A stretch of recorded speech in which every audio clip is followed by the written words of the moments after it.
नमस्कार, good morning. आप सभी का स्वागत है धारा जीएस के हिंदी क्लास में।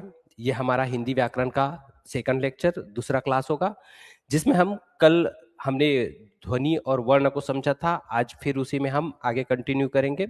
आज थोड़ा सा एमसीक्यू भी देखेंगे, साथ में किस तरह के प्रश्न वर्तमान पैटर्न में पूछे जा रहे हैं और आगे आपके आने वाले प्रश्न किस तरह के हो सकते हैं। तो सभी जो एसआई की तैयारी कर रहे हैं उन लोगों के लिए हिंदी का सभी के सभी क्लासेस बहुत महत्वपूर्ण है।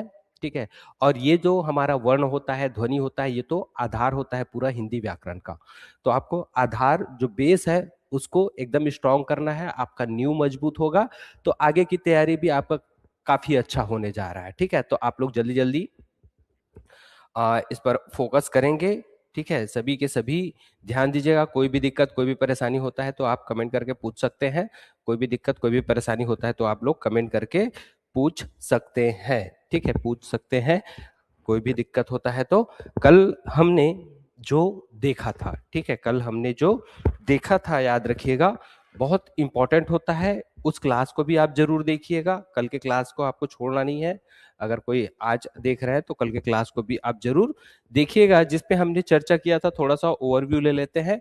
सबसे पहले तो हमने देखा था भाषा के रूप जो मौखिक और आपके क्या होते हैं, लिखित रूप के बारे में हमने विस्तृत चर्चा किया था। क्या होता है लिखित, क्या होता है मौखिक रूप। ठीक है, किसको ध्वनि कहते हैं, किसको वर्ण कहते हैं। ठीक है, किसी के उच्चारण को ध्वनि और लिखित रूप को वर्ण कहते हैं, जिसको हम लोग लिपिबद्ध करते हैं। ठीक है, तो इसके बारे में आप जरूर देखिएगा बहुत। ठीक है, यहां से भी आपके प्रश्न, यहां से भी आपके सोचिए, अभी फिलहाल के हुए व्यापम के एग्जाम में यहां से सीधे सीधे आपके प्रश्न पूछे हैं। ठीक है, सीधे सीधे प्रश्न पूछे हैं और बहुत से लोग इसमें गलत भी किए हैं। सोचिए, बहुत से लोग एक ही एग्जाम में आया हुआ प्रश्न है तो आप देखेंगे यहाँ पे क्वेश्चन कर रहा है क्या, मौखिक भाषा की छोटी से छोटी सार्थक इकाई क्या है। और मैक्सिमम जो स्टूडेंट रहे हैं उन्होंने गलत आंसर लगा के आ गए। ठीक है, सब लोग वर्ण लगा लगा के आ गए, जो कि सबका गलत हो गया। ठीक है, कल भी मैंने बताया था, याद रखिएगा, कोई भी भाषा होता है, चाहे वो मौखिक में बोल लो या आप लिखित में ले लो, और उसकी छोटी से छोटी सार्थक इकाई की बात कर रहे हैं। तो सार्थक इकाई क्या होता है, जिसका अर्थ निकले। और जब वो अर्थ निकलता है तो वो हमारा क्या कहलाता है, शब्द कहलाता है। जैसे मैंने कल आपको बताया था, जल, ये आपका क्या है, वर्णों का। ठीक है, सबसे छोटी क्या होती है, वर्ण, और वर्णों के मिलने से जल बना है। और ये क्या है हमारा सार्थक, जिसका अर्थ निकलता है, सार्थक इकाई है। तो याद रखना, सार्थक इकाई में आपका क्या हो जाता है, शब्द। छोटी से छोटी बोले सब, किसी भी भाषा की सबसे छोटी इकाई तो वर्ण लेना है।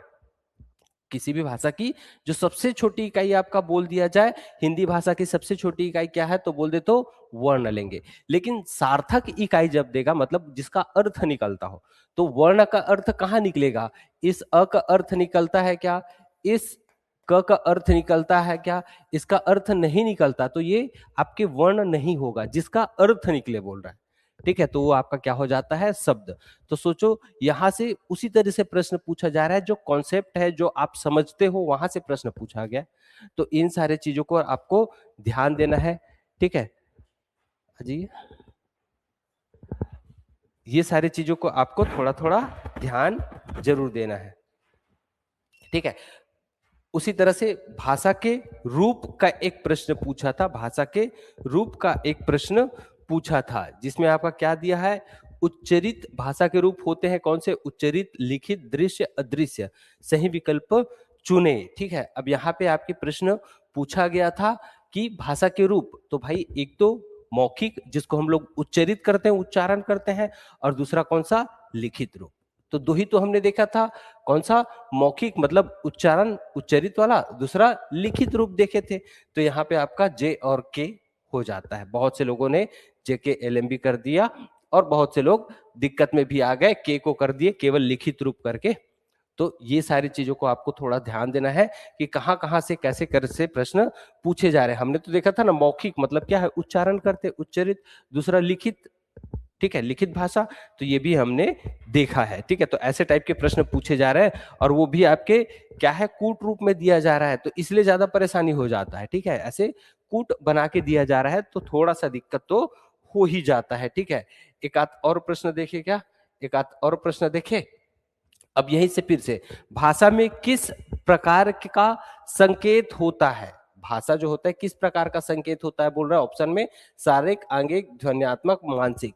तो मैंने बताया था हम लोग किस रूप में बोलते हैं भाषा को, ध्वनि के रूप में बोलते हैं। ठीक है, ध्वनि के रूप में, इसी को ध्वन्यात्मक दे दिया गया है। ठीक है, तो ऐसे जब प्रश्न पूछे जाते हैं तो बेसिक कॉन्सेप्ट है, अगर आप उसको समझे हैं तो बहुत आसानी से उसको क्या कर सकते हैं, आंसर कर सकते हैं। ठीक है, आगे भी आपको इसी तरह से प्रश्न देखने को मिलते रहेगा। ठीक है, आगे भी आपको इसी तरह के प्रश्न देखने को मिलता रहेगा, इसलिए आपको एकदम क्लास को बहुत अच्छे से, बहुत ध्यान से क्या करना है, सुनना है।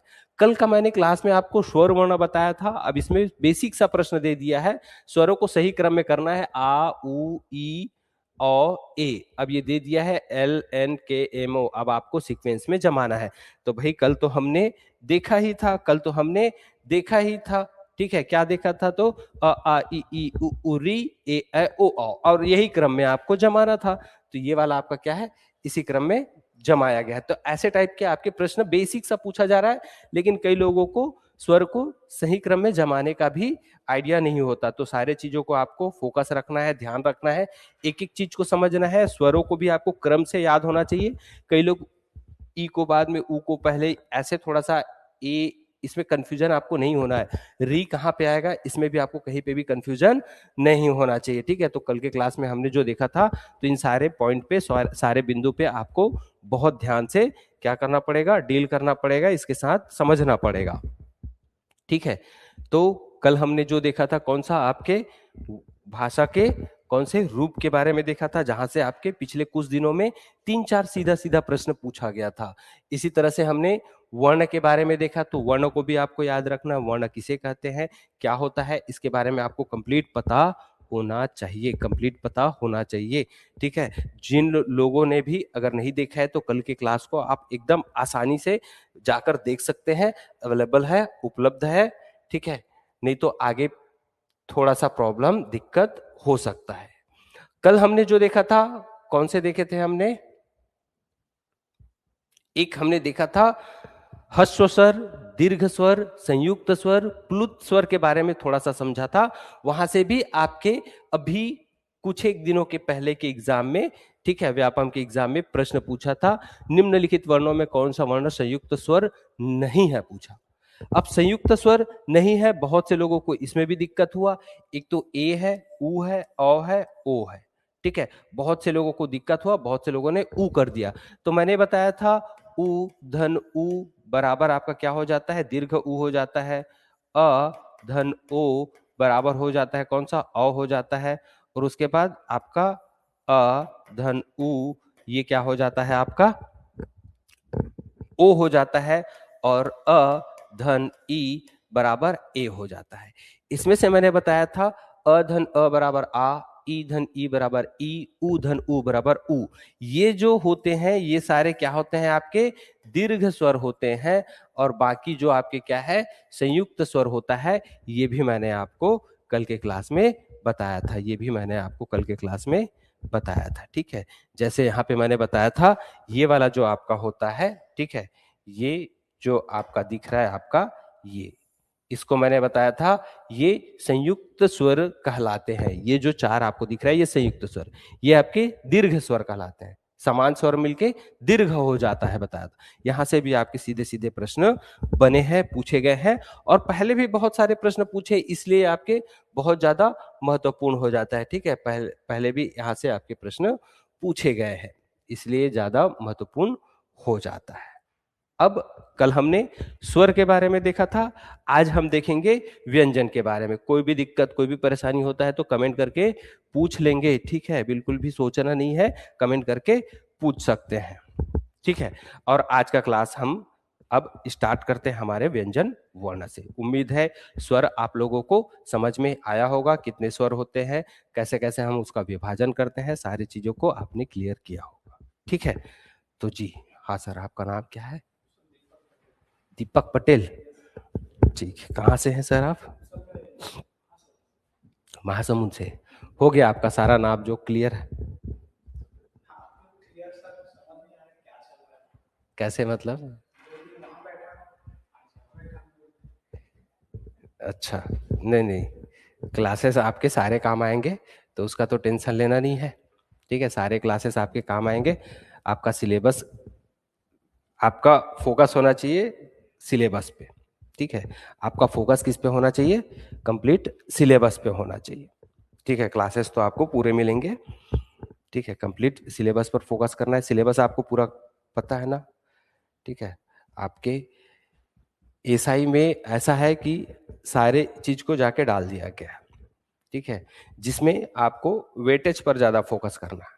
ठीक है, वेटेज पर ज्यादा फोकस करना है। तो अभी हमारा ये हिंदी का है, व्यंजन वर्ण। तो आपने हिंदी पढ़ा है पहले?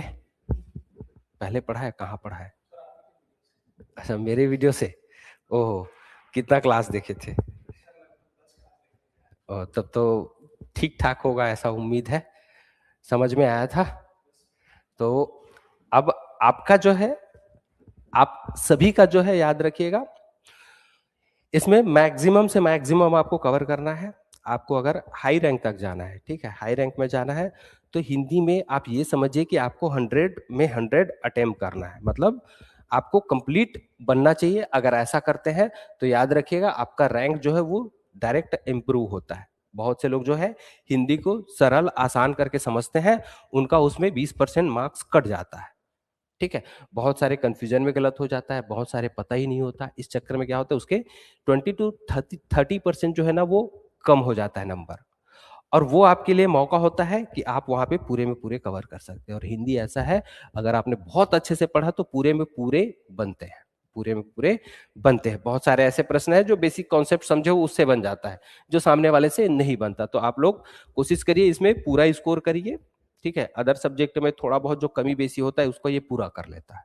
ठीक है, और बहुत लोग जो सरल है करके छोड़ देते हैं। ठीक है, बन तो जाता है ऐसा वाला। अगर वो 100 में 60-70 ला रहा है तो आप आराम से 85-90 तक कवर करते हैं और ज्यादा भी कर सकते हैं।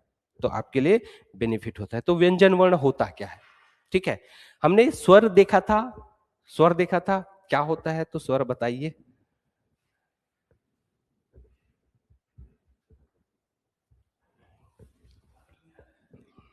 स्वर कुछ नहीं है, समझना रहता है।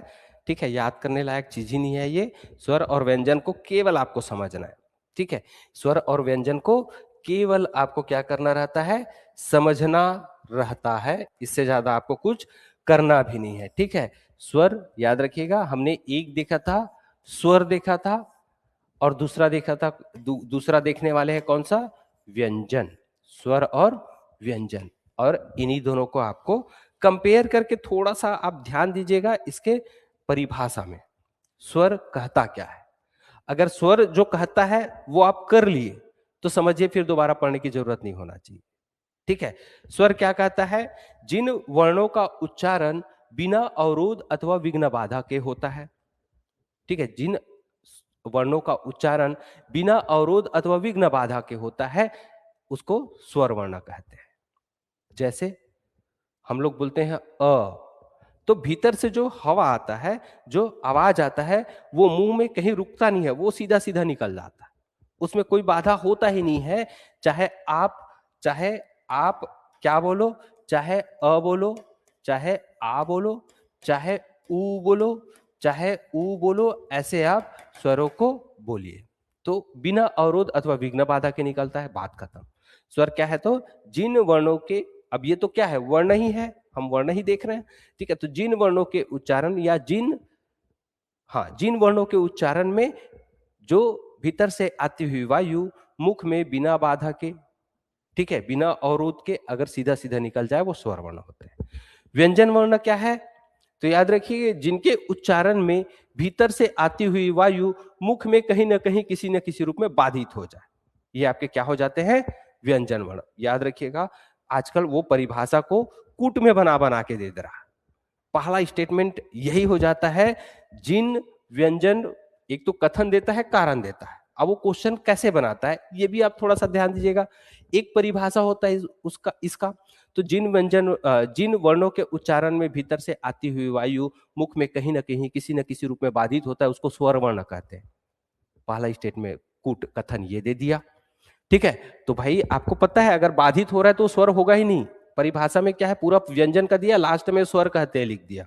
तो आपको इस चीज पर ध्यान देना है कि वो बोल क्या रहा है और उसमें परिभाषा किसका दे रहा, ठीक है। तो जिन वर्णों के उच्चारण में भीतर से आती हुई वायु मुख में कहीं ना कहीं किसी न किसी रूप में बाधित हो रहा, वो आपके क्या होते हैं, व्यंजन वर्ण होते हैं। परिभाषा नहीं याद करना है, कोई दिक्कत नहीं है। आप व्यंजन वर्णों को जब हम देखेंगे तो आप इस पर फोकस करिएगा। ट बोलते हैं, ठीक है, चाहे प बोल लो, चाहे भ बोल लो, चाहे और कोई भी वर्ण बोल लो, और कोई भी व्यंजन वर्ण जो आगे हम देखेंगे, कोई भी ले लो। जब इसका उच्चारण करोगे तो हवा जो है कहीं ना कहीं आप रोकोगे पहले, ठीक है, कहीं ना कहीं क्या करोगे, बाधित करोगे।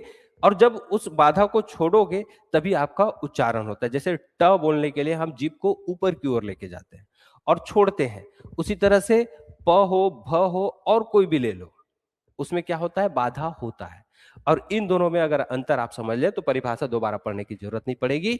और स्वर वर्ण तो 11 आपको याद ही होंगे, ठीक है, याद ही होंगे। सीक्वेंस से याद रखना, ठीक है, क्योंकि सीक्वेंस में अभी पिछले बार एक एग्जाम में टेट वाले में वैसे पूछ दिया था, ठीक है, सीक्वेंस जमा के दिया था, वहां से आपके प्रश्न पूछ दिया था, ठीक है। तो याद रखना, परिभाषा आपको बहुत अच्छे से याद होना चाहिए, ठीक है। दोनों में अंतर परिभाषा लिख लेंगे अगल बगल में तो भी आपको समझ में आ जाएगा दोनों में अंतर क्या होता है। तो यहाँ पे दिया हुआ है व्यंजन वर्ण वे है जिनका उच्चारण स्वरों की सहायता से होता है। इसमें दिया गया है व्यंजन वर्ण वे जिनका उच्चारण स्वरों की सहायता से होता है, जबकि स्वर क्या होते हैं, बिना सहायता के स्वतंत्र रूप से बोले जाने वर्ण होते हैं। अब दो अंतर तो यहीं पे हो गया, एक आपका अवरोध नहीं होता स्वर में, दूसरा इसमें अवरोध होता है। ये जो है आपके क्या है, सहायता से बोला जाता है स्वरों की, जबकि स्वर जो है आपके क्या है, स्वतंत्र रूप से होते हैं। तो इसी तरह से आप कुछ अंतर को कर सकते हैं, कुछ अंतर को लिख सकते हैं, ठीक है, कुछ अंतर को लिख सकते हैं। ये आपके क्या है, ये स्वतंत्र होते हैं। ये क्या होते हैं, स्वतंत्र होते हैं, ठीक है, स्वतंत्र होते हैं। दूसरे वर्णों की सहायता नहीं ली जाती, दूसरे वर्णों की सहायता नहीं ली जाती, दूसरे वर्णों की सहायता नहीं ली जाती। अब हो सकता है कूट में आपका ये भी बना के दे दे, ठीक है, कूट में ये भी बना के दे सकता है, 1 2 3 4 कौन सा सही कौन सा गलत। और इसमें क्या होता है आपका, याद रखिएगा, व्यंजन वर्ण में क्या होता है, तो व्यंजन में इसमें या इसके उच्चारण के लिए या उच्चारण में स्वरों की सहायता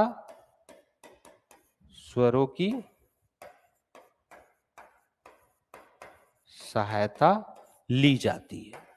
याद रखिएगा, मोस्ट इंपॉर्टेंट पार्ट है। आपके यहां से स्टेटमेंट में जब आएगा तो आपको दिक्कत कर सकता है, स्टेटमेंट में आएगा तो आपको दिक्कत कर सकता है, इसलिए दोनों में आप अंतर कर सकते हैं। एसी चालू करेंगे क्या, कर लेंगे,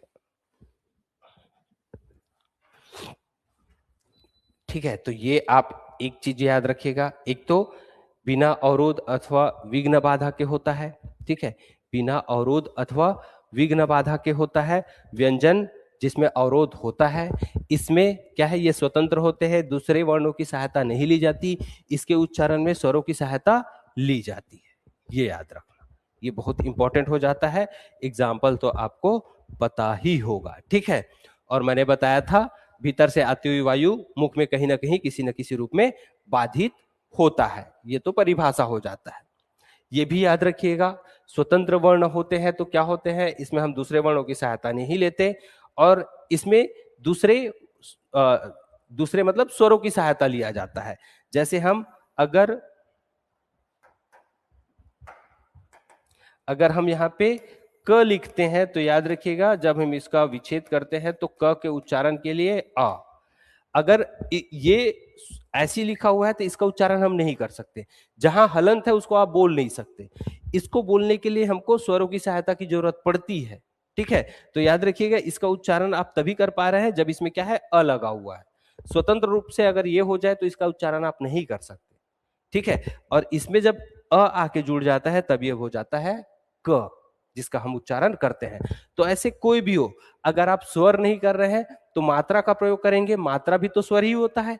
ठीक है, जैसे कि आप यहाँ पे लिख रहे हैं की, ठीक है, की, तो एक तो क और धन ई, तो याद रखिएगा इसमें क्या है, हम स्वरों का सहायता लेंगे ही लेंगे। और अगर आपका मात्रा नहीं लगा हुआ है, अगर आपका मात्रा नहीं लगा है तो उसमें अ छुपा ही होगा। कोई भी व्यंजन वर्ण आप लिख रहे हो, अगर उसमें मात्रा नहीं लगा है तो उसमें अ की ध्वनि छुपी हुई रहती है। ये भी आपके स्टेटमेंट में पूछा जाने वाले प्रश्नों में से एक बन सकता है। तो यहां से आपके बन सकते हैं। हिंदी में व्यंजन वर्णों की संख्या 33 होती है। ठीक है, जिसको हम आगे देखेंगे। इन 33 व्यंजन वर्णों को हिंदी में याद रखिएगा, आपके व्यंजन वर्णों की संख्या कितनी होती है, 33 होती है। इनकी कितनी श्रेणी है, तो 3 श्रेणियों में हम बांटते हैं किसको, 33 को। एक आपका कौन सा होता है, स्पर्श, अंतस्थ और तीसरा ऊष्म। ये तीनों बहुत महत्वपूर्ण है। यहां से घुमा फिरा के आपके प्रश्न बनते हैं, जिसको हम डिटेल में आगे चर्चा करते रहेंगे, जिसको डिटेल में आगे हम चर्चा करते रहेंगे। अगर आपसे पूछ दिया जाए स्पर्श व्यंजनों की संख्या कितनी है तो 25, अंतस्थ व्यंजनों की संख्या कितनी है तो 4 और ऊष्म व्यंजनों की संख्या कितनी है तो 4। ये 25, 4, 4 कुल मिला के आपके 33 हो जाते हैं, जिसको आपको याद रखना है, जिसको आपको याद रखना है। ये आपके हिंदी के व्यंजन वर्ण का बेसिक जानकारी है, सामान्य जानकारी है, जिसको आपको याद रखना ही होगा। ठीक है, याद रखना ही होगा। अब हम आ जाते हैं व्यंजन वर्ण में। हमने देखा था स्पर्श, अंतस्थ और ऊष्म, ये 3 प्रकार से हम व्यंजन वर्णों को क्या किए थे, विभाजित किए थे। जो मूल व्यंजन 33 जो होते हैं उसको, और भी है संयुक्त व्यंजन है, द्विगुण व्यंजन है, जिसको हम आगे देखेंगे। तो सबसे पहले तो आपको इन स्पर्श, अंतस्थ और ऊष्म को ही समझना होगा। ये आपके स्पर्श, स्पर्श व्यंजन, जिसकी संख्या कितनी होती है तो 25 होती है। सबसे पहले तो यही याद रखिएगा, स्पर्श व्यंजन क्यों कहा जाता है।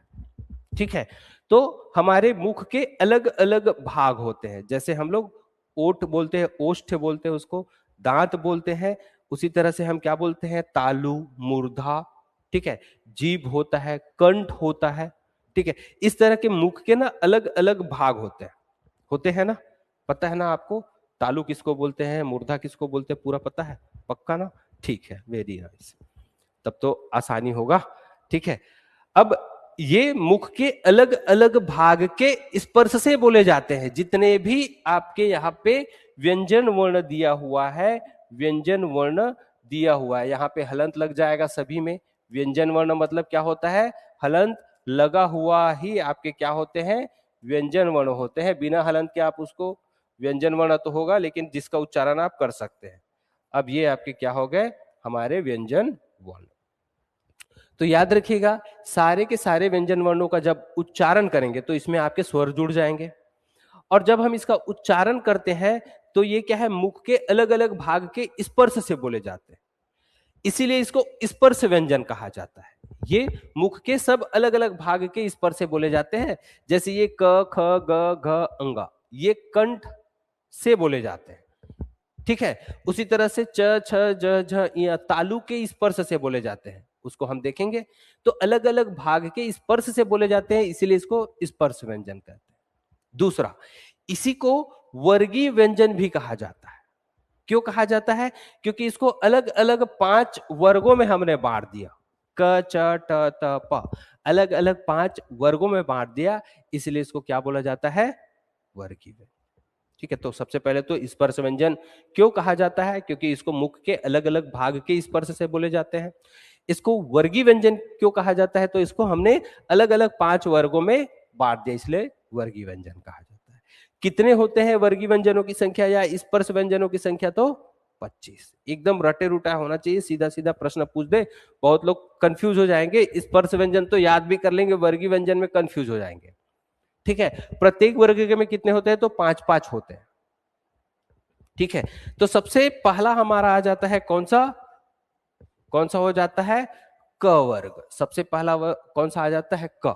अब हमने हलंत हटा दिया क्योंकि अब हमको उच्चारण करते रहना है, उच्चारण करते रहना है। तो पहला क वर्ग आता है, क ख ग घ अंगा। अब हम जब ये करते हैं तो कंठ से आवाज आता है सीधा क ख ग घ अंगा। और जब ऐसा करते हैं तो कहां से उच्चारण होता है, इसका उच्चारण स्थान क्या हो जाएगा आपका, कंठ, क्योंकि पूरा का पूरा इस कंठ से आ रहा है। और ऐसा नहीं है कि इसमें अवरोध नहीं होता, इसमें भी अवरोध होता है। जीभ का ऊपर वाला जो पीछे वाला हिस्सा ऊपर उठ के आपका अवरोध करता है। क ख ग उच्चारण करके देख लेंगे, ठीक है। तो ये क्या है, याद रखिएगा, इसका आपको क्या करना है, कंठ से करना है, ठीक है। तो क वर्ग का क्या हो जाता है, उच्चारण स्थान आपका कंठ या कंठ भी कहा जाता है, ठीक है। दूसरा आपका च वर्ग, ठीक है। तो सबसे पहले कंठ आप जान गए, उसके बाद च वर्ग का बोल रहे हैं तालु। तो तालु क्या होता है जी, हा?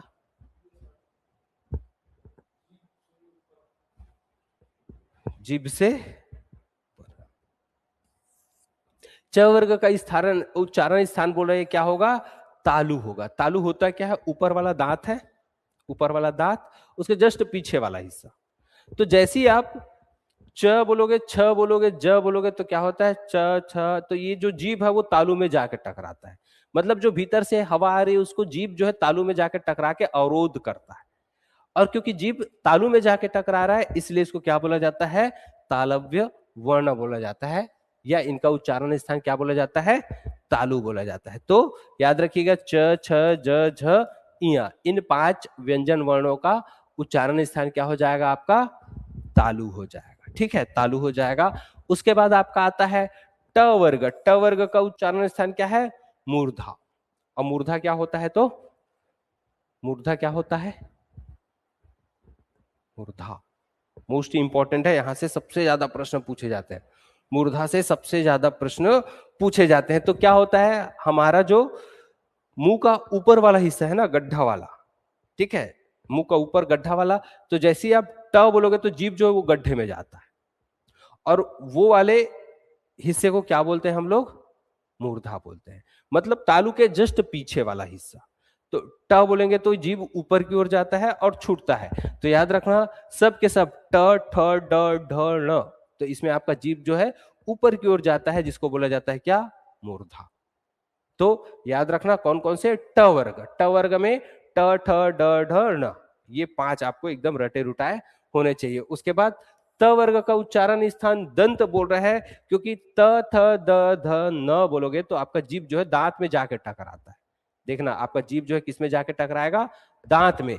कोई भी चाहे त हो, थ हो, द हो, ध हो, न हो, जब आप ऐसा बोलेंगे तो कहां चले जाएगा, आपके दांत में।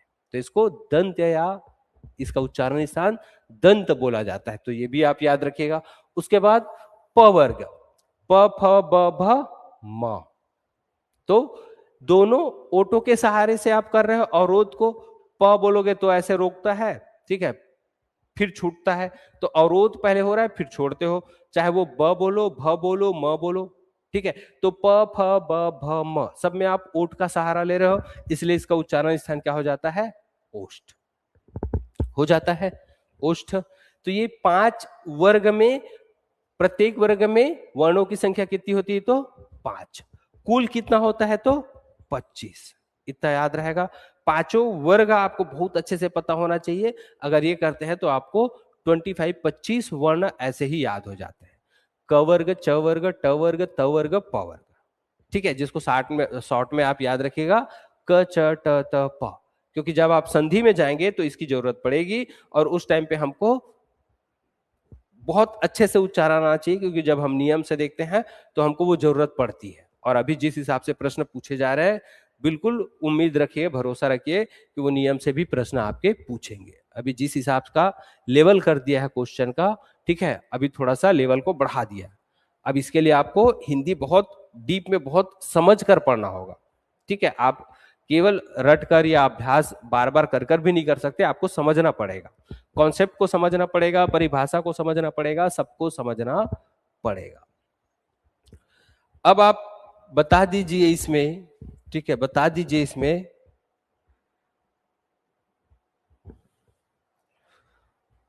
पंच माछर किनको कहते हैं? हाँ, पंच माछर। तो अगर पहले क्लास देखे होंगे तो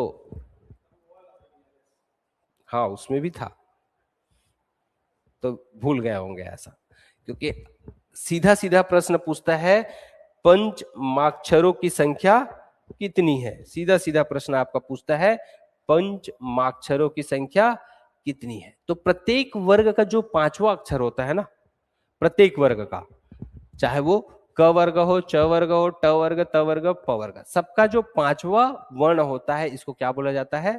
पंचमाक्षर। याद रखिएगा, प्रत्येक वर्ग का जो पांचवा अक्षर होता है वो आपका क्या होता है? इसको बोला जाता है क्या? इसको आपके क्या बोला जाता है? याद रखिएगा, पंचमाक्षर। पंचमाक्षर। लेकिन आपको कुछ एक को अगर छोड़ दिया जाए, न, म, न को, तो अंगा और इया का प्रयोग बहुत सीमित मात्रा में होता है, बहुत सीमित मात्रा में, जिसका प्रयोग आपको देखने को नहीं मिलता। बहुत जगह पे न और म भी देखने को नहीं मिलता, न भी देखने को नहीं मिलता, बहुत जगह पे देखने को नहीं मिलता। क्यों देखने को नहीं मिलता? क्योंकि इन पंच माक्षरों के स्थान पर अब हम अनुस्वार, वो बिंदु का प्रयोग करने लग गए। इन पंच माक्षरों के जगह पे हम अनुस्वार बिंदु का प्रयोग करने लग गए हैं, और जो कि क्या होता है, हम अपनी सुविधा अनुसार कर रहे हैं। हम अपनी कैसे कर रहे हैं? तो भाई सुविधा अनुसार कर रहे हैं। कैसे सुविधा अनुसार कर रहे हैं? तो जिसको हम लोग थोड़ा सा देखेंगे, सुविधा अनुसार कैसे कर रहे हैं, तो जिसको हम देखेंगे। जैसे हम लिखते हैं क्या? कंठ। ये आपका, आपने इन पंच माक्षरों के जगह पे बिंदु लगा लिया। उसी तरह से हम लिखते हैं, दंत भी को बिंदु लगाकर ही लिखे हैं, कंठ को भी हम, अच्छा कंठ तो हो गया ना, ठीक है, किंचित लिख रहे हैं, किंचित। किंचित यहां पे हमने किसका प्रयोग किया? बिंदु का, ठीक है। उसी तरह से हमने एक और किया, क्या? संबंध। हमने क्या कर दिया? पूरा किसका प्रयोग किए हैं? तो बिंदु, अनुस्वार बोलते हैं इसी को ना। अब भाई, अब इसका पंच माक्षरों का कैसे प्रयोग किया जाता है? पंच माक्षरों के स्थान पर किया जाता है, तो पंच माक्षर कौन कौन से आएंगे इसमें हमको क्या पता? इसमें कौन सा आएगा इनमें से? नहीं पता। इसमें पता है क्या? नहीं पता। लेकिन आपको पता होना चाहिए। जैसे हम कंठ लिखते हैं तो क लिखे, जस का तस, उसका अगला वर्ण कौन सा है? ठ। तो देख लिए ठ इनमें कहां आ रहा है? यहां पे आ रहा है। तो ठ वर्ग का पंचमाक्षर कौन सा है? ण। तो यहां पे हम प्रयोग करेंगे ण का, और ये आपका क्या हो जाएगा? तो ये आपका कंठ लिखाता है। दूसरा है दंत। तो एक तो हमने द को लिख लिया जैसा का तैसा, इसका अगला वर्ण त, तो त वाला कौन सा है? यहां पे। तो त, थ, द, ध, न। तो हम दंत कैसे लिखेंगे? ऐसे लिखेंगे, ठीक है। उसके बाद किंचित, तो एक तो लिख लिए हम क्या? हम लिख लिए की। अब अनुस्वार, अब की के बाद अनुस्वार के बाद कौन सा है? च। तो कौन सा? च, छ, ज, झ, इया। अब हम यहां पे इया का प्रयोग करेंगे और इस तरह से लिखेंगे किंचित। सब में अलग अलग प्रयोग हो रहा है। उसी तरह से एक आपका आ जाता है कौन सा? संबंध। एक तरह से आपका कौन सा आ जाता है? संबंध। तो स लिखे, ये स, और आपका अनुस्वार है बिंदु के बाद कौन सा है? ब। तो ब कौन सा है? प, फ, ब, ये वाला। तो इसका क्या है? म। तो हम लिखे सम। उसके बाद ब है, ब के बाद अनुस्वार है, फिर कौन सा है? ध। तो ध वाला कौन सा है? त, थ, द, ध, न। अब यहां पे हम न का प्रयोग करेंगे और ध। तो संबंध आपका इस तरह से बनेगा। संबंध आपका इस तरह से बनेगा। ये अब आपको इस पंचमाक्षरों का प्रयोग समझ में आ गया होगा। अब क्या होता है, इन पंचमाक्षरों का प्रयोग न करके हम क्या करते हैं? अनुस्वार। क्योंकि बहुत से लोगों को दिक्कत होता है, न लगाए, न लगाए, म लगाए, इया लगाए कि अंगा लगाए, तो उसके जगह पे सीधा सीधा क्या प्रयोग कर देता है? वो अनुस्वार, जिसका प्रयोग कुछ इस तरह से हम लोग करते हैं। जिसको आपको समझना बेहद जरूरी है। तो अगर आपसे पूछ दिया जाए, ठीक है, कुल पंचमाक्षरों की संख्या कितनी है, तो 5। प्रत्येक वर्ग का कौन सा अक्षर पंचमाक्षर है, तो पांचवा वर्ण। प्रत्येक वर्ग का कौन सा वर्ण है, तो पांचवा वर्ण पंचमाक्षर। बहुत इंपॉर्टेंट है, भयंकर बार रिपीट किया जा रहा है, भयंकर। सीजीपीएससी तो पूछो ही जन, ठीक है। और फिर अदर एग्जाम में तो आ ही रहा है, ठीक है, अदर एग्जाम में तो आ ही रहा है। तो इसलिए पंचमाक्षर आपको बहुत अच्छे से पता होना चाहिए। हो जाएगा, याद रहेगा। पंचमाक्षर कितने होते हैं, सबका उच्चारण स्थान हो जाएगा। क च ट त प 5 वर्ग 25 वर्ण, ठीक है। प्रत्येक आपको क्रमवार ही याद होना चाहिए ना। क ख ग घ च छ ज झ य ट ठ ड ढ न त थ द ध न प फ ब भ म। और वो तभी याद होगा जब आपको पहला याद होगा कौन कौन सा वर्ग है, याद हो जाएगा, ठीक है। ठीक है, ठीक है। तो ये आपके हो गए। उसके बाद आपका आ जाता है कौन सा, अंतस्थ व्यंजन। 4 होते हैं, कौन कौन से, य र ल व। ये जो अंतस्थ व्यंजन है इसका उच्चारण कहां से होता है, तो हाँ,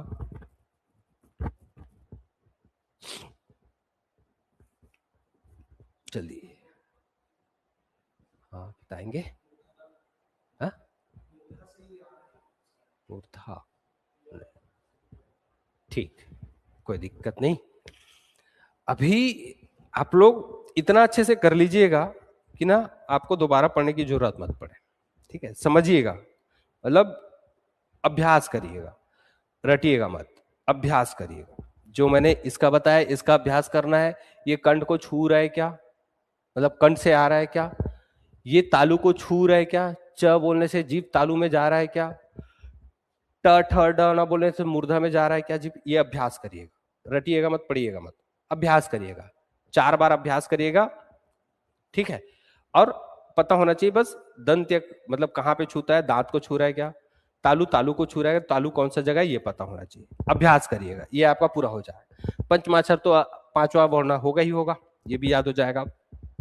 अंतस्थ व्यंजन 4 होते हैं, य र ल व। ये मुख के, अंतस्थ व्यंजन क्या करता है, मुख के अलग अलग भाग को स्पर्श करता है, याद रहेगा। य र ल व जो है ये मुख के अलग अलग भागों को स्पर्श करता है, लेकिन कहीं भी पूरा स्पर्श नहीं करता। बोल के देख लेंगे, य र ल व। अब आपको क्लियर नहीं होगा कि कहां को पूरा छू के आ रहा है, वो हल्का हल्का छू छू के आ जाता है, ठीक है। इसीलिए इसको अंतस्थ बोलते हैं, अंदर में ही रहता है लेकिन पूरा स्पर्श किसी को नहीं करता, इसलिए क्या है, अंतस्थ। तो याद रखना, अंतस्थ कितने, 4। और ये मुख के अलग अलग भाग को स्पर्श तो करते हैं लेकिन पूरा स्पर्श नहीं करते, इसीलिए इसको अंतस्थ व्यंजन कहा जाता है। अंतस्थ व्यंजनों की संख्या कितनी है, 4। बार बार पूछा है, अभी एक एग्जाम में हुआ था, ये जो जज वाला कोई एग्जाम हुआ था ना, सिविल जज, और हाँ सिविल जज, और एक और हुआ था, मेरे को एग्जैक्ट कोई कोऑर्डिनेटर ऐसा कुछ, मैनेजर, हाँ, ये इनमें से कोई एक में पूछा था, ठीक है। इनमें से किसी एक में पूछा था, क्वेश्चन यहाँ पे नहीं होगा, मे बी क्वेश्चन यहाँ पे नहीं डाला है, ठीक है। वहां पे पूछा था निम्नलिखित में से कौन सा अंतस्थ व्यंजन है, यह अलावा। और अगर वो आगे घुमा के पूछ दे तो दिक्कत हो सकता है लोगों को। क्या आप दे सकता है, निम्नलिखित में से कौन सा अर्ध स्वर है, या किन व्यंजन वर्णों को अर्ध स्वर कहा जाता है। तो याद रखना, ये जो अंतस्थ व्यंजन है इसी को क्या कहा जाता है, अर्ध स्वर कहा जाता है। याद रखना, जो अंतस्थ व्यंजन है इसी को क्या कहा जाता है, तो भाई इसी को क्या कहा जाता है, आपके अर्ध स्वर। इसी को क्या कहा जाता है, आपका अर्ध स्वर कहा जाता है, याद रखना। क्यों कहा जाता है अर्ध स्वर, बता सकते हैं,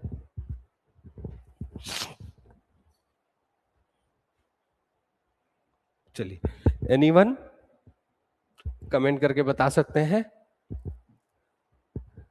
क्यों कहा जाता है इनको अर्ध स्वर। कुछ तो कॉन्सेप्ट होगा ना कि कहा जाता है, नहीं तो क्यों कहते, कुछ तो होगा कि उसको कहा जा रहा है।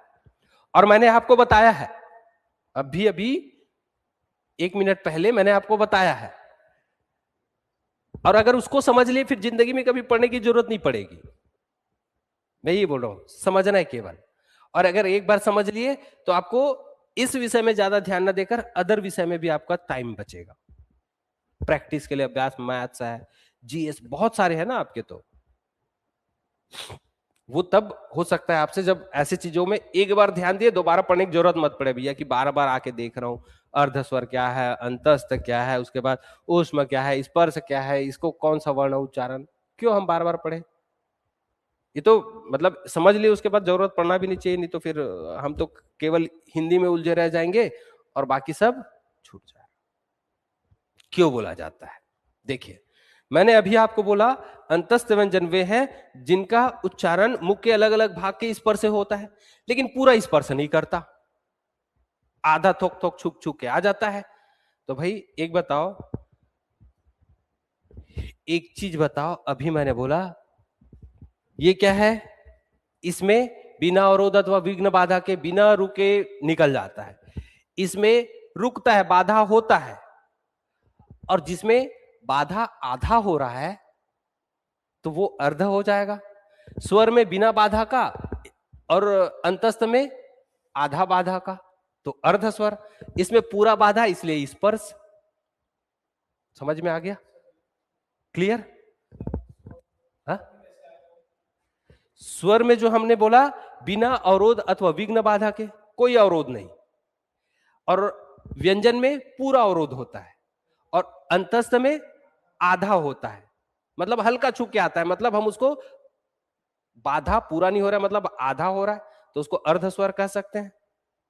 इसमें बाधा बिल्कुल भी नहीं, अंतस्थ व्यंजन में आधा होता है, इसलिए इसको अर्ध स्वर कहते हैं। ठीक है, अब याद करना पड़ेगा, क्योंकि इसमें पूरा स्पर्श नहीं करता, मतलब बाधा भी आधा ही हो रहा है, तो इसको इसलिए इसको अर्ध स्वर कहा जाता है। कौन कौन से? य, र, ल, व, चार याद रखना। अगर आगे पूछा जाएगा बहुत से जगह पे तो एक आठ हो य व ऐसा टाइप को बस लेते हैं, तो आपको याद रखना य, र, ल, व, इनको अर्ध स्वर कहा जाता है। ठीक है, हो जाएगा।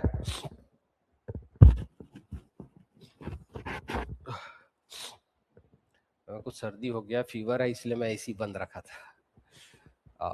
अभी ठीक है, उधर चलेगा तो कोई दिक्कत नहीं है। ये इतना याद हो जाएगा, नो डाउट। दोबारा पढ़ने की जरूरत पड़ेगी, एक बार और पढ़िएगा एकदम अच्छे से और अभ्यास करिएगा। अच्छा, इसमें ऐसा ऐसा होता है इसलिए इसको अर्धस्वर कहते हैं। ये अंतस्थ है क्योंकि अंदर में ये बिना मतलब छूता तो है लेकिन हल्का छू के आ जाता है, इसलिए बोलते हैं बात खत्म। 2-4 बार और पढ़िएगा, फिर उसके बाद आपको 4-6 महीना फुर्सत। ठीक है, वो ऑप्शन देखते ही बन जाएगा, यही तो है वाला। उसके बाद ऊष्म व्यंजन, तीनों स और ह, स, श, स, ह, ये जो चार है इसको ऊष्म कहा जाता है, क्योंकि एक तरह के रगड़ या घर्षण से अंदर से जो हवा आता है ना, वो रगड़ घर्षण करके मुंह में आता है ना अंदर से।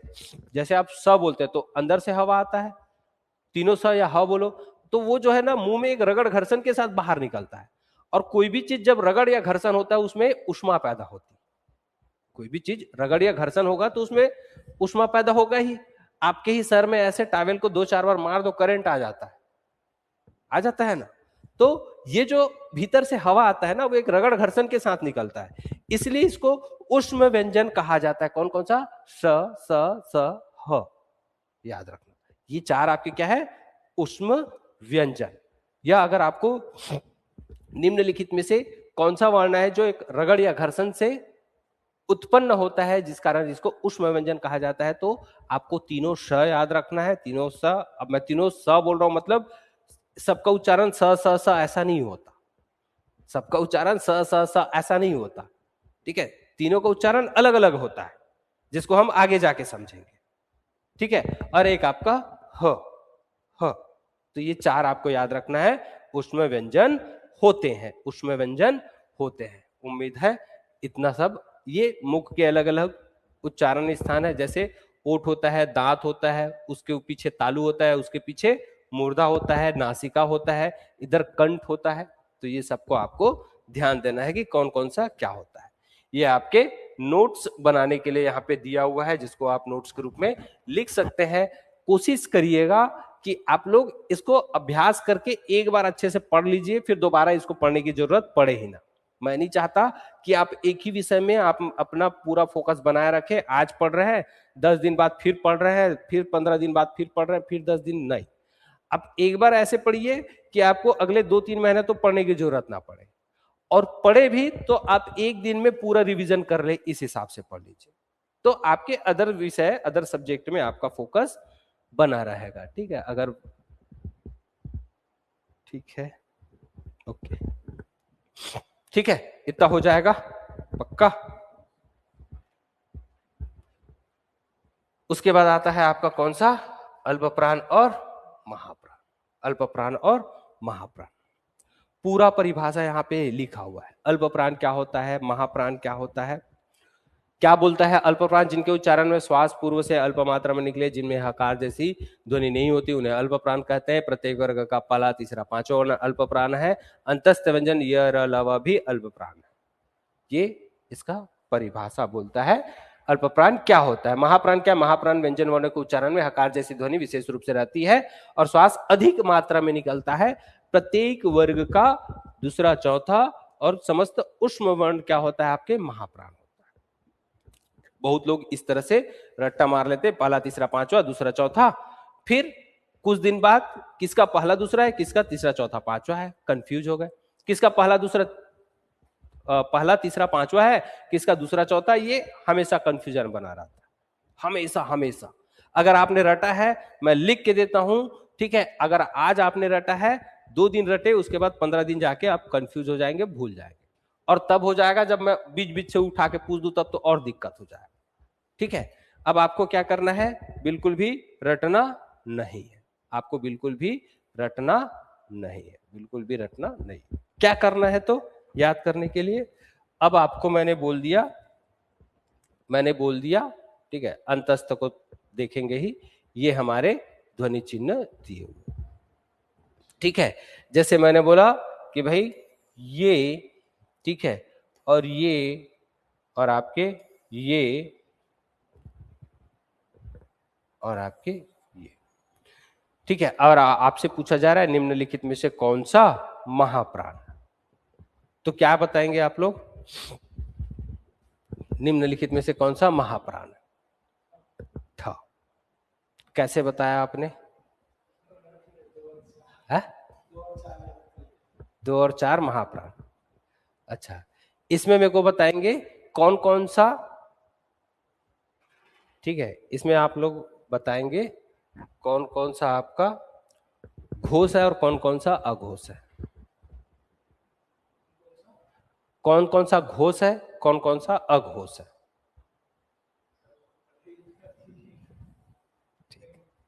ये दिक्कत जब वो पढ़ेंगे ना तब आ जाएगा, अभी तो दूसरा चौथा ये है, ये है, बिल्कुल भी रटने की जरूरत नहीं है, चाहे वो ये हो चाहे वो हो, कोई भी, मतलब हमारा कोशिश रहेगा हम रटे ही ना, ऐसा जिसको हमको बाद में फिर से पढ़ना पड़े रिवीजन के टाइम पे। तो भाई रिवीजन ऐसे को करो जिसको थोड़ा आपको दिक्कत करता हो, अरे समास में थोड़ा सा कुछ कुछ में कंफ्यूजन होता है, उसमें गए, संधि में कुछ कुछ में दिक्कत हो रहा है, उसमें देख लिए। रिवीजन उसको करिए जिसको हकीकत में जरूरत हो, और जो अगर आपके दैनिक जीवन में है, रोज आप कर रहे हो, उसको रिवीजन कर रहे हो, तो फिर पढ़ने का औचित्य क्या है। तो क्या करेंगे, एक तो पहला बोलता है, क्या बोल रहा है, पहला बोल रहा है, एक तो बोल रहा है अल्प प्राण, समझिए,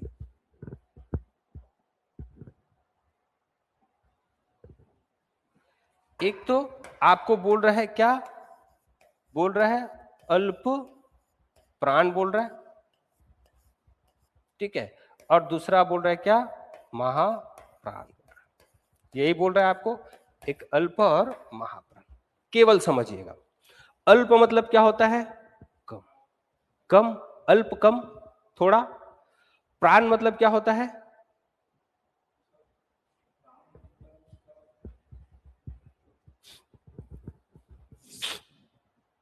देखिए हमारे लिए प्राण हम किस अर्थ में लेते हैं, प्राण होता है हमारा वायु, प्राण वायु बोलते हैं ना, तो प्राण यहां पे आप लीजिए वायु को, क्योंकि उसी के सहारे हम हमारा प्राण चल रहा है। ठीक है, तो हम किसको बोलते हैं? प्राण वायु बोलते हैं। ठीक है, और आपका जो प्राण वायु है अंदर जाता है, अंदर से बाहर आता है, यही होता है। बाहर से अंदर नहीं गया तो भी आपकी प्राण चली जाएगी, और अंदर से बाहर नहीं आया तो भी आपकी प्राण चली जाएगी। एक अल्प को देखिए, मतलब होता है थोड़ा कम, और महा मतलब ज्यादा, यही होता है। अब अल्प प्राण क्या?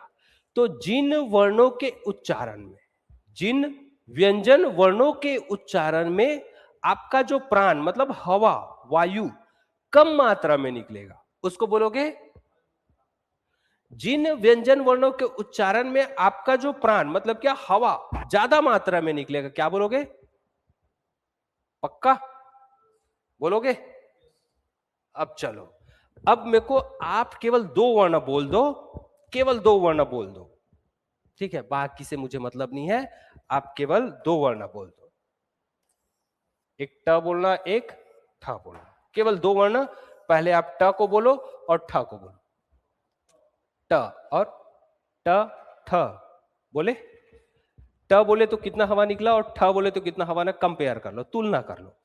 ट बोले तो हवा ज्यादा नहीं निकला, आपका जो प्राण कम निकला, अल्प मात्रा में निकला, तो वो अल्प प्राण हो जाए।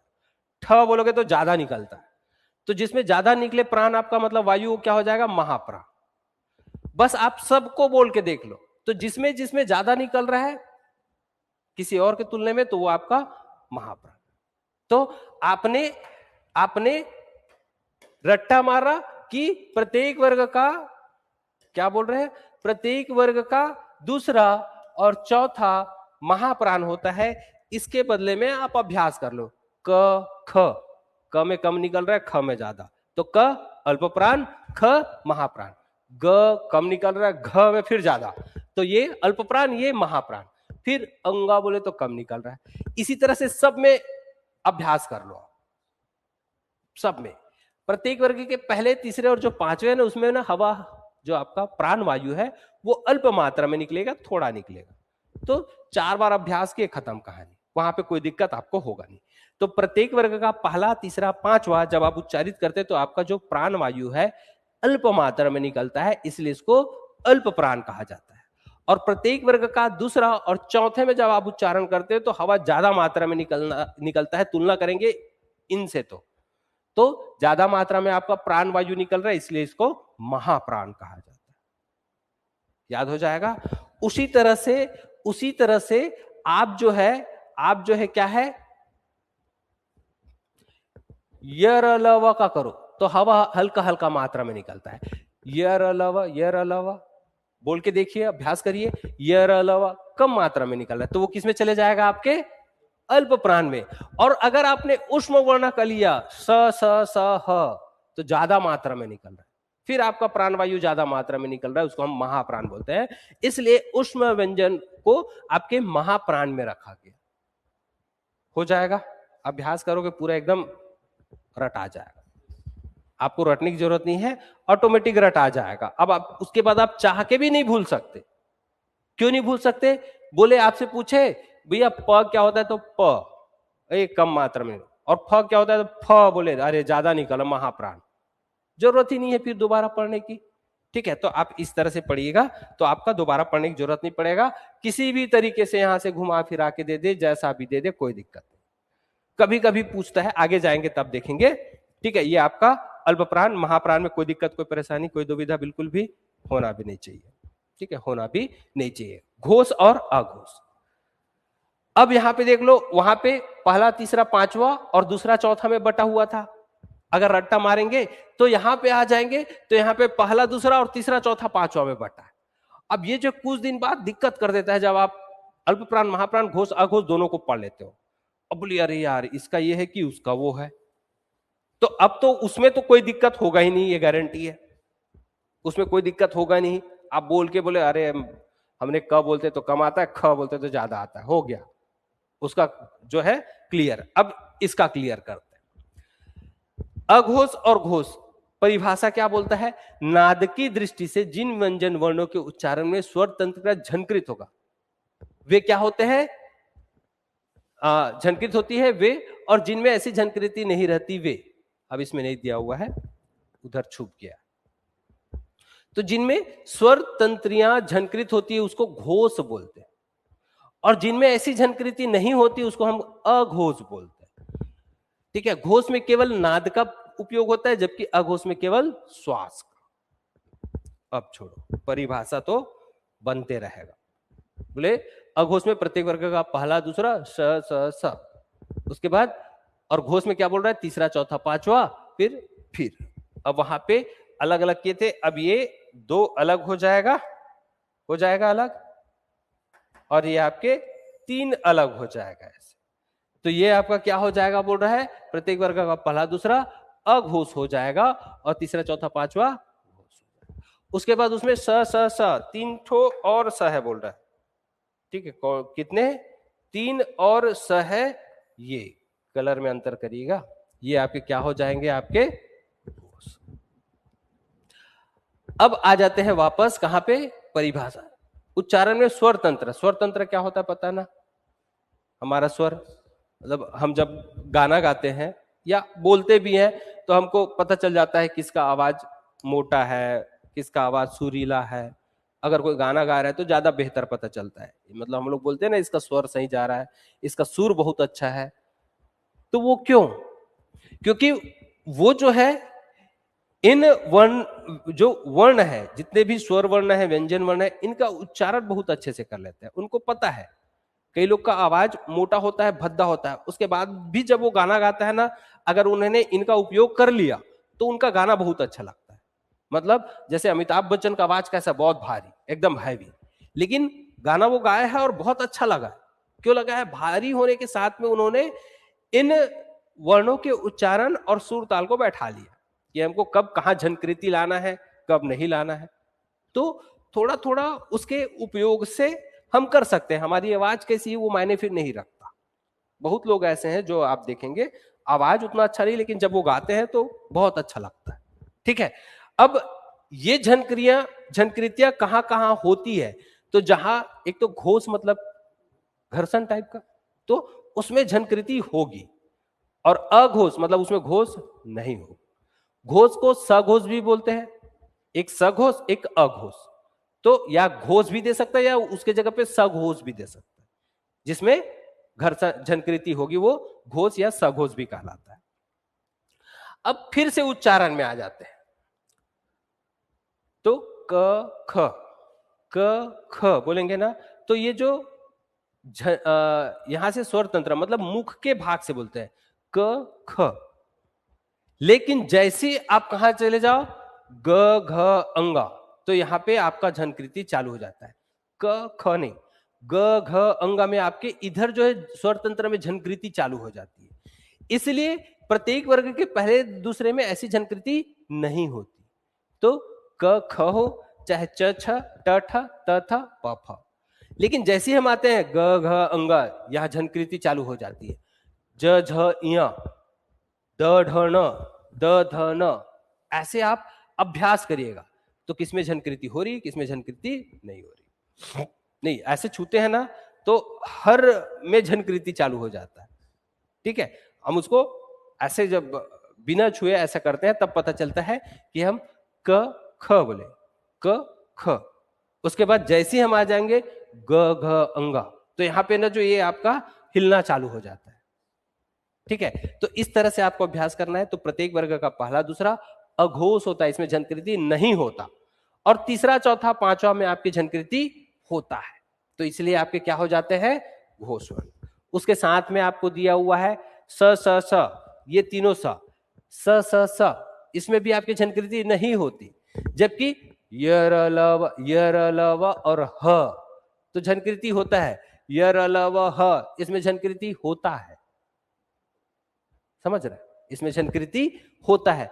और एक होता है स्वर, जो 11 स्वर है अ आ, उसमें भी झनकृति होता है। तो स्वर भी आपके किस में आ जाते हैं, घोष में आ जाते हैं। स्वर भी आपके किस में आ जाते हैं, घोष में आ जाते हैं। सारे स्वर वर्ण भी घोष में, क्योंकि आ बोलते हैं तो उसमें झनकृति होती है। तो ये आपका इसमें अंतर करना है। ठीक है, तो प्रत्येक वर्ग का पहला दूसरा और तीनों स, ये आपके अघोष। इसके अलावा जितने भी वर्ण है, इसके अलावा ये ह भी और आपके स्वर वर्ण, ये किस में आ जाते हैं? घोष में। अब पूछता है निम्नलिखित में से कौन सा, निम्नलिखित में से कौन सा, ठीक है, निम्नलिखित में से कौन सा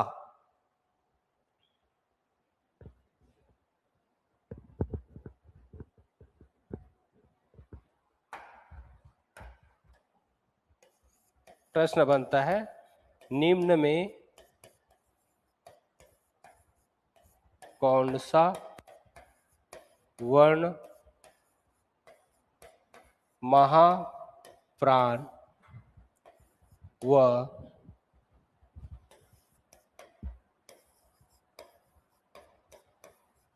अघोष है।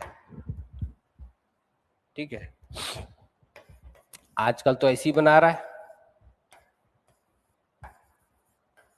ऐसी बना रहा है ना, श श श हाँ, ये आपके कूट है। क्वेश्चन बनाने वाले कुछ नहीं है भाई, यहीं से बनता है। ठीक है, और आपके ऑप्शन ये रहे ए बी सी डी। क्या बोलता है? ए केवल, क्या जे के, बी केवल, के एल एम केवल, जे के एल, और डी में सभी। चलिए, ये आपके क्वेश्चन बन गए। ठीक है, अब आप लोगों को कमेंट करके आंसर करना है। अगर समझ में नहीं आया यहां पे भी देख के, तो आप बैक जा सकते हैं, वापस जा सकते हैं और देख सकते हैं। ठीक है, अगर इसमें से मैच नहीं कर रहा है तो आप उपर्युक्त कोई नहीं, इनमें से कोई नहीं भी दे सकते हैं। अगर इसमें से मैच नहीं कर रहा है ऑप्शन, तो आप इनमें से कोई नहीं एक ऑप्शन ऐड करके दे सकते हैं। ठीक है, आप लोगों को कमेंट करके बताना है, जो लाइव में है आपको आंसर करना है। ठीक है, तो इस तरह से आपके प्रश्न बनते हैं। बने कहां से हैं? तो इन्हीं दोनों से बना है। ठीक है, इन्हीं दोनों से, घोष अघोष अल्पप्राण महाप्राण, ये दोनों से बना है।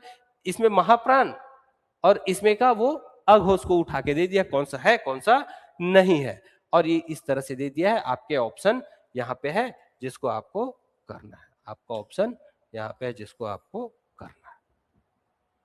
ठीक है, और क्वेश्चन उसके बाद आपका आ जाता है वर्णों का उच्चारण। कोई भी वर्ण मुख के कहां से, तो भिन्न भिन्न भागों से बोला जाता है। इसको तो हम शुरू से देखी आ रहे हैं। इनके उच्चारण स्थान जिस जहां से हो रहा है उसको, उसका उच्चारण स्थान कहा जाता है। कौन कौन से? तो कंठ, तालु, मूर्धा, दांत, ओठ, नाक, यही है। हमने तो यही यही देखे हैं अभी, जितना भी देखे हैं। तो आपका पहला आता है कंठ, फिर आता है तालव्य, फिर मूर्धन्य, फिर दंत्य, ओष्ठ, कंठ तालव्य, कंठोष्ठ, दंतोष्ठ। अभी पूछ के परेशान करती है हर एग्जाम में। अभी वो कोर्ट मैनेजर का आया था सिविल जज, उसमें भी हिंदी वाले में यही से प्रश्न, पूरे वर्ण से दो दो तीन तीन प्रश्न। सीजी टेट में तो ओहो व्यापम तो भर दिया पूरा। पीएससी तो एकदम घुमा फिरा के देता है। इसको देखेंगे पीएससी कैसे कैसे पूछता है। पूछना सब एक जैसा हो गया आजकल, सब में एक लेवल का प्रश्न पूछा जा रहा है।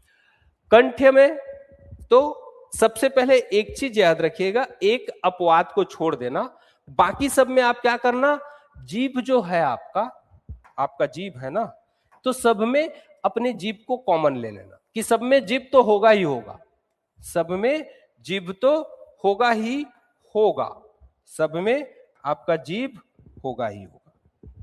ठीक है, सब में जीभ कॉमन है, एक ओष्ठ को छोड़ दो। क्यों छोड़े? क्योंकि ये दोनों ओठ के सहारे से बोले जाते हैं, तो उसमें जीभ का कोई काम नहीं। तो ओष्ठ को छोड़ दो, बाकी सब में जीभ कॉमन है। अब उच्चारण स्थान कैसे याद करें भाई? तो कंठ या बोलेगा तो कंठ और जीभ, ये कंठ और जीभ। तालव्य बोला तो तालु और जीभ, तालु और जीभ। मूर्धन्य बोला तो मूर्धा और जीभ, मूर्धा और जीभ। दंत्य बोला तो दांत और जीभ, तो जीभ सब में कॉमन है। ओष्ठ बोला तो दोनों ओठ, बस बात खत्म, दोनों ओठ के सहारे से। उसके बाद कंठ तालव्य, सॉरी हाँ ओष्ठ कंठ तालव्य, तो कंठ भी है तालु भी है, तो कंठ तालु और जीभ। कंठोष्ठ है तो कंठ और ओष्ठ और जीभ। उसके बाद दंतोष्ठ है तो दांत, ओष्ठ और जीभ, तो दांत, ओठ और जीभ। तो जो लिखा है वही है, बस जीभ सब में जोड़ देना। ओष्ठ में आपको दोनों ओठ करना है, बस बात खत्म। अब आ जाते हैं हम वापस। भाई हमने कंठ कौन सा बोला था? क वर्ग, क ख ग ग घ, कंठ बोले थे हमने, कंठ ही बोला था। अब ये क वर्ग का क ख ग अंगा, ये कंठ से निकलता है बोले थे, क वर्ग को पूरा, क ख ग घ अंगा। उसके बाद अ आ ह, ये भी तो वही है, अ आ ह, और विसर्ग को भी ह बोलते हैं। तो कंठ में आपको 4 और जोड़ देना है। कौन कौन सा? अ आ ह विसर्ग, क्योंकि ये ह और विसर्ग का प्रयोग हम एक ही तरह करते हैं, अह ह, एक ही जैसा, और अ और आ का भी एक जैसा ही उच्चारण होता है। तो 4 और जोड़ देना, कंठ क वर्ग, अ आ ह विसर्ग, या क ख ग घ अंगा, अ आ ह और अह, इस तरह से ये 4 जोड़ देंगे। उसके बाद आपके तालु, तालव्य में कौन सा? च वर्ग तालु देखे ही थे, च छ ज झ। उसके बाद आपको 4 और जोड़ देना, कौन कौन सा? ई ई य स।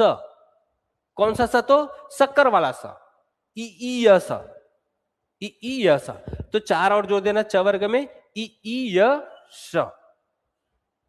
ठीक है, तो ये आपका क्या हो जाएगा? तालव्य। ठीक है, तालव्य हो जाएगा।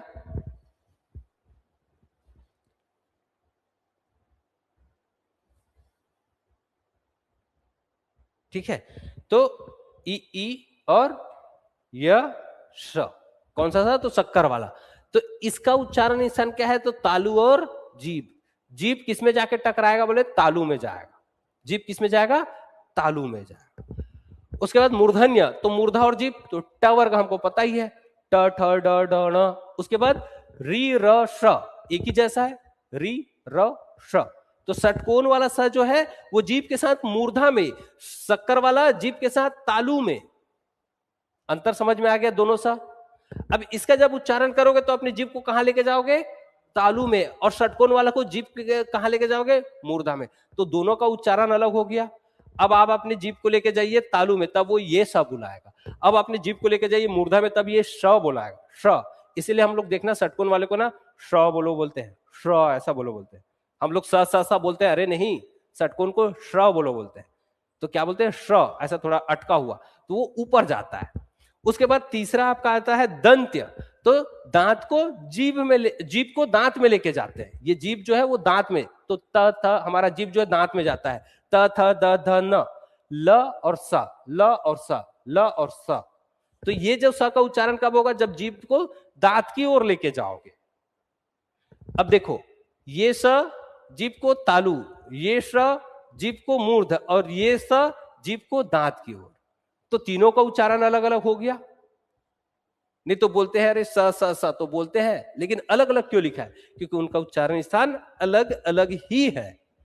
और पीएससी एक बार प्रश्न पूछा था, तीनों स को दे दिया था और उधर लिखा हुआ था जीभ और तालु, या तालव्य, मूर्धन्य, दंत्य, ऐसा दिया हुआ था, और सही जोड़ी मिलाव दे दिया था।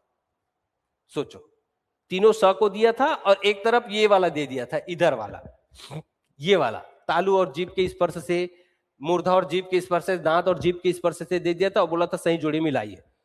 बहुत लोग ये सब तो थोड़ा पकड़ भी लिए, बाकी इन दोनों में कंफ्यूज हो गए, या तो छोड़ दिए या तो गलत कराए। स, ये जो दांत जीभ का जो मतलब बाहरी वाला हिस्सा है ना, उसको दांत की ओर लेके जाओगे, स।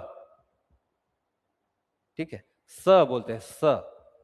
तालु में जाएगा तो श, और जब ऊपर लेके जाओगे ना तो जीभ को ऊपर करो तो श बोलाएगा, श ऐसे।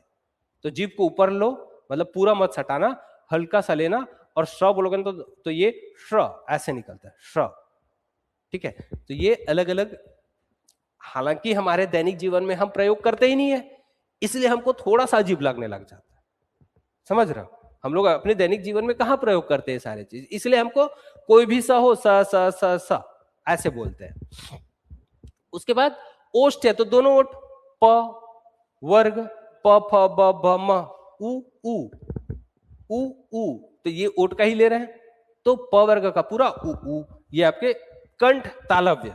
तो कंठ तालव्य में कंठ, तालु और जीभ, ये तीन अभी के डेट में, ये तीन याद रखिएगा आपके लिए एक मोस्ट इंपॉर्टेंट पार्ट है। ये तीन अभी जिस हिसाब से पूछा जा रहा है, अभी कोर्ट मैनेजर वाले में भी शायद पूछा था, ठीक है, दंतोष्ठ व्यंजन कौन सा है, चार दिया था, ये व उ ल त ऐसे करके चार दिया था।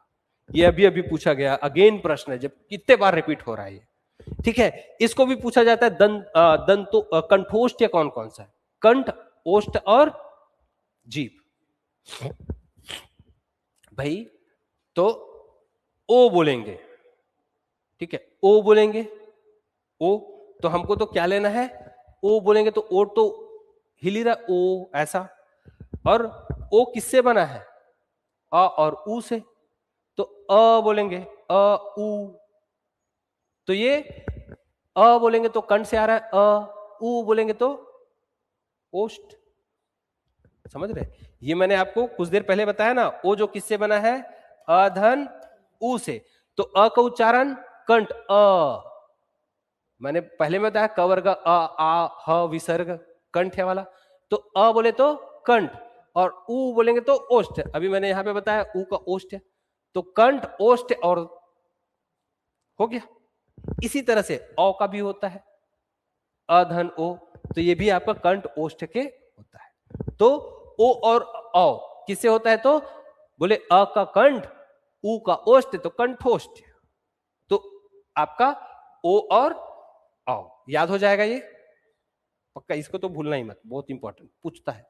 और एक आपका लास्ट बच जाता है व, तो दंत, ओष्ठ और जीभ, एक बहुत बार पूछता है इसको, ये क्या है आपका व। हो जाएगा, इतना हो जाएगा, ठीक है। ये बहुत मोस्ट इंपॉर्टेंट पार्ट है, यहां से भयंकर प्रश्न अभी पूछे जा रहा है, बहुत ज्यादा प्रश्न पूछे जा रहे हैं, ठीक है, तो आपको बिल्कुल भी इग्नोर नहीं करना है। ये प्रश्न पूछा था अभी, व्यापम पूछा था, निम्नलिखित में ओष्ठ्य व्यंजन है पूछ रहा है, ओष्ठ्य व्यंजन कौन सा है पूछ रहा है, प ब ख म, ओष्ठ मतलब ओठ के सहारे से, तो प बोल के देख लो, उसके बाद ब, तो ओठ तो सटी रहा है ना दोनों, ख बोलोगे ख में नहीं है, लेकिन म में फिर ओठ सट रहा है, तो हमको पता है प ब और म, तो प ब म मतलब जे के एम, कहां है पहले वाला जे के एम, भाई हमने तो यहां देखा है ना, कौन सा पूरा प वर्ग, प फ ब भ म ओष्ठ है, तो और जबकि ख कहां है, कंठ वाला है, ये तो हमने देखा ही है। तो इस तरह से आपके प्रश्न कूट बना बना के दे रहा है, तो इसमें थोड़ा सा अच्छे से समझे रहोगे तभी बनता है। उसके बाद दिया है मैच करना है, सुमेलित कीजिए, बोले ज र आ स, इधर दंत या तालव्य, कंठ या मूर्धन्य दिए, तो ये भी बन जाएगा, ठीक है, ये भी आपका क्या हो जाएगा, बन जाएगा, ये भी आपका बन जाएगा, क्योंकि ज तो कौन सा वर्ग है, च छ ज, तो च वाला तालु देखे थे, च छ ज झ, तो ये तालु हो जाएगा तालव्य। र वाला कौन सा था, कौन सा वाला था, य र ल व अंतस्थ, य र ल व अंतस्थ में देखे थे, लेकिन जब अभी लास्ट में जब हम आए थे तो हमने देखा था री र श, मूर्धन्य वाले में, याद है, तो ये इसका क्या हो जाएगा, मूर्धन्य, है ना, री र श देखे थे, ट वर्ग और री र श, ये मूर्धन्य है, तो ये मूर्धन्य हो गया। आ तो हमने देखा था क वर्ग, अ आ ह विसर्ग वाला कौन सा, कंठ्य, उसके बाद स का देखे थे कौन सा, ठीक है, यहां पे हमने देखा था कौन सा, ये वाला स है दंत्य। तो इस तरह से आपके बहुत आसानी से एकदम जल्दी बन जाएगा, और दूसरे लोग सोचेंगे विचारेंगे, आपका तुरंत होगा, आपका समय बचेगा, आप अगले प्रश्न में अच्छा समय दे सकते हो। तो इस तरह से आपको डील करते हुए जाना है आसानी से। उसके बाद संयुक्त और उसरीप व्यंजन, संयुक्त और उसरीप व्यंजन, जिसको हम कल थोड़ा सा देखेंगे और संधि के साथ इसको पढ़ेंगे, ठीक है, कल थोड़ा सा देखेंगे और संधि के साथ पढ़ेंगे।